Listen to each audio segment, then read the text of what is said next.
ఎన్నికల ముందల ముఖ్యమంత్రి గారు ఏం చెప్పారు? నాకు కులం తెలీదు, మతం తెలీదు, పార్టీలు తెలియదు అన్నాడు. ఇప్పుడు ఏకంగా కులం, మతం, ప్రాంతం, పార్టీలు వాడి మన మధ్యలో చిచ్చు పెట్టడానికి ప్రయత్నిస్తున్నారు. బీసీ సోదరులకి రావాల్సిన 27 సంక్షేమ కార్యక్రమాలు ఈ ప్రభుత్వం రద్దు చేసింది. స్థానిక సంస్థ ఎన్నికల్లో వాళ్ళకి రావాల్సిన 10% రిజర్వేషన్ కట్ చేసిన వ్యక్తి ఈ జగన్. అంతెందుకు 27,000 మంది బీసీల పైన దొంగ కేసులు పెట్టి జైలు కూడా పంపించిన వ్యక్తి ఈ సైకో జగన్. బీసీ సోదరులందరూ ఆలోచించాలా. ఎన్నికల ముందల ఈ జగన్ ఏమన్నాడు? బీసీ సోదరులు బ్యాక్వర్డ్ క్లాస్ కాదు, బ్యాక్ బోన్ క్లాస్ అన్నాడు.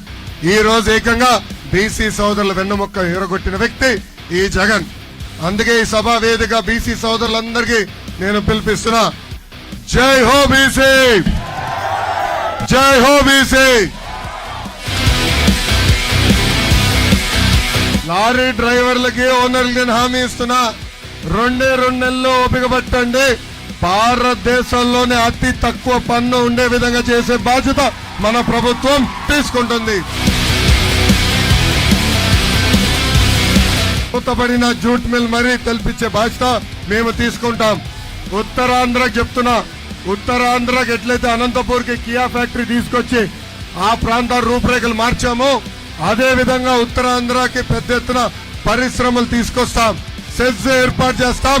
స్థానికులకే ఉద్యోగాలు కల్పించే బాధ్యత నేను వ్యక్తిగతంగా తీసుకుంటాను.